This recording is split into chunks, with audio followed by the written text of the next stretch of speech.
Southeast Georgia and the Lowcountry. This is WJCL 22 Morning News. See us now. This morning, we're monitoring the Fulton County Jail, where former President Donald Trump is set to be arrested today. We have team coverage tracking every update from those who have already been booked to what comes next in the case. The reactions all across the board this morning following the first Republican presidential debate. At this time tomorrow, this square in downtown Savannah will have a new name. I'm AJ Sisson, live with the local heroes it could soon be named after. We want to thank you so much for waking up with us right here on WJCL 22. Good morning. I'm Emma Hamilton. And I'm Frank Solkowski. Let's go ahead and get over to our two meteorologists, Jonathan Myers and Catherine Liberta, here this morning. And guys, we continue to eye the tropics. That we do. Tropics and also hot weather that is on the way by the weekend.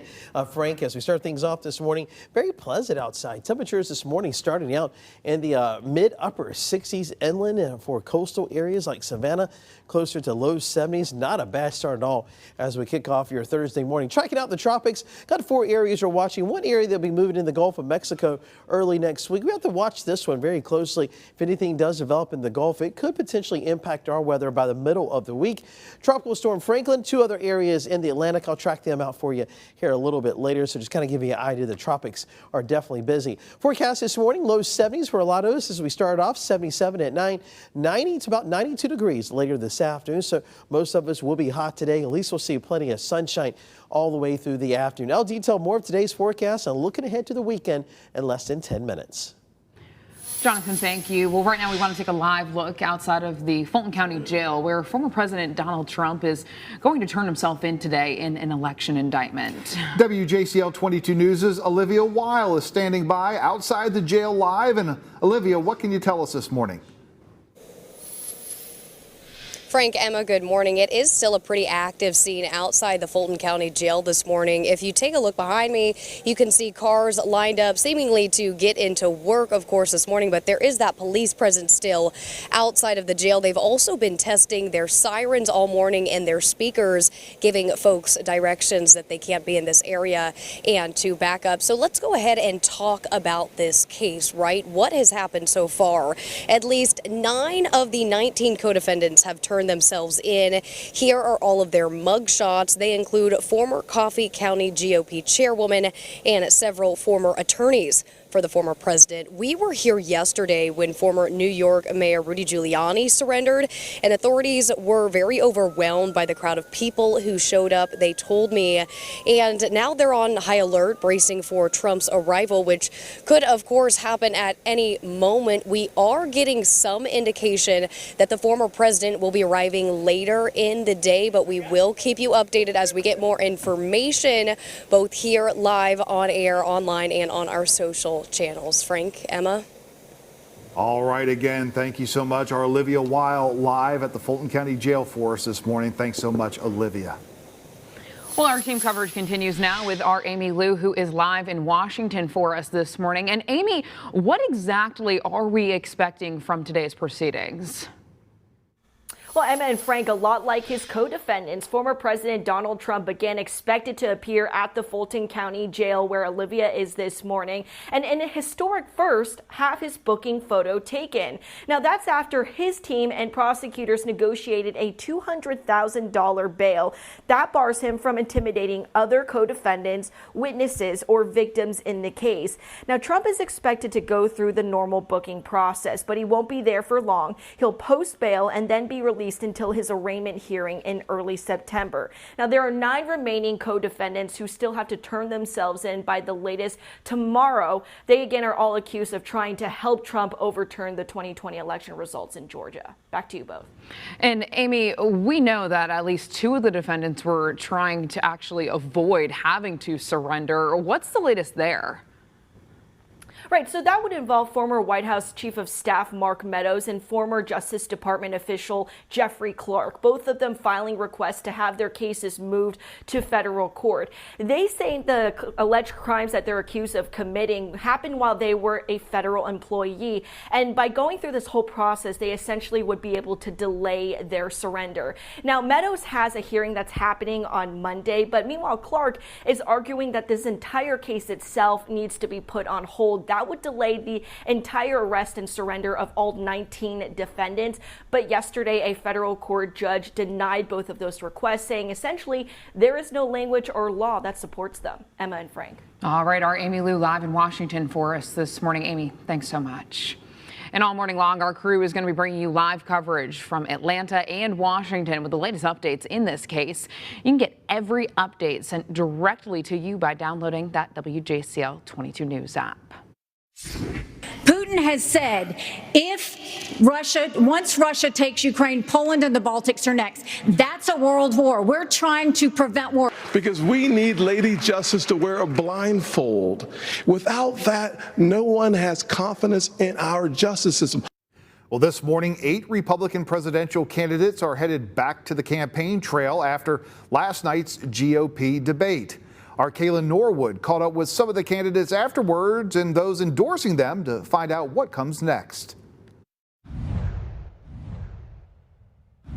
After the debate, the candidates and their campaigns came here to the spin room to push forward the messages they shared on stage. Congressman, which candidate do you believe has the best shot moving forward after seeing this debate? Of the people on stage? None of them. We think that the more people get to know us, just like they have in Iowa and New Hampshire, we're going to see our numbers rise like we have in those 2 states. I want him to keep talking about his vision and reversing the decline in America that's happened under Joe Biden. So I think he's the guy that can lead us there. He's done it in Florida. That's what I would have done, but that's what I'm going to be able to do as the next president, is unite this country. We did speak to former President Donald Trump's campaign after the debate. Now, they said that they're not concerned about what happened on that stage, that they're already planning for a Trump-Biden rematch. And then when asked about future debates, they said the former president is not planning to participate, but that could change. In Milwaukee, I'm Kaylin Norwood. Well, right now, at least 4 people are dead and 5 others are hurt after a shooting inside of a California bar. This happened overnight in Orange County. Authorities say that the shooting may have started as a domestic dispute. The suspected shooter is dead this morning. A suspect is also dead in what police are calling an extremely active shooting situation that turned into an hours-long standoff. Hundreds of gunshots rang out in a Pittsburgh neighborhood yesterday. According to police there, the suspect opened fire after being served with an eviction notice. Well, this morning, a Russian leader who tried a revolt against Vladimir Putin is dead. Russian state TV reports Yevgeny Prigozhin died in a plane crash yesterday. This video shows the plane falling from the sky. There it is, bursting into flames. The plane fell from 28,000 feet, killing all 10 people on board. Well, South Carolina's 6-week abortion ban will stay in place. Yesterday, the state's all-male Supreme Court decided the 6-week abortion ban is constitutional.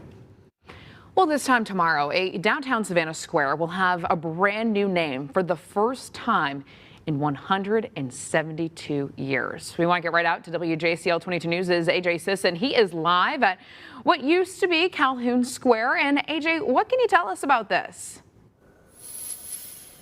Yeah, Emma, right where I'm standing right now on this beautiful, relatively cool morning, and right where my foot is where a sign used to stand saying Calhoun Square since 1851 to honor a former U.S. Vice President and South Carolina slave owner John C. Calhoun. Now let's pull up a map to show you exactly where we are. We are on Abercorn Street at East Taylor Street, 1 block up from Forsyth Park. And now Savannah City officials have been talking about renaming the square since last year, and they actually narrowed it down to 6 final names that they'll decide between tonight. Those names are Taylor Square after Susie King Taylor, a black nurse, veteran, and educator.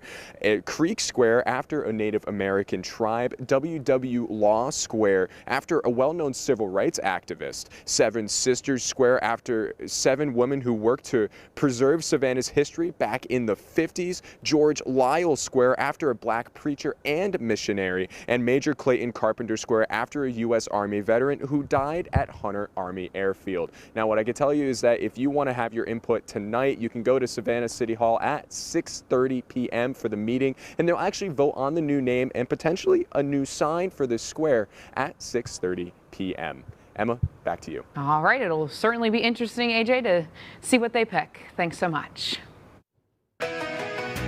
Your traffic track 22 this morning. If you are headed into downtown from Statesboro, just about a 54-minute drive right now headed eastbound on I-16. Does not look like there are any problems to report there on I-16. Pooler to downtown, just about a 10-minute drive headed southbound on I-95. That change from I-95 to I-16 looks clear this morning, and across the area, no other accidents to report at this time. As we take a live look right now out at Victory Drive at Skidway Road in Savannah, traffic is moving well this morning. A couple of folks out there on the roads. If you want to take a live look at traffic at any time of the day, you can visit WJCL.com/traffic for all the latest updates. All right, thanks so much, Catherine. The time is now 6:09. And after a week-long search, Georgia police say they may have found the body of a missing 2-year-old. Straight ahead, the charges that the boy's father is facing this morning. Overdose, death spike. Our local area seeing nearly 3 times the national average.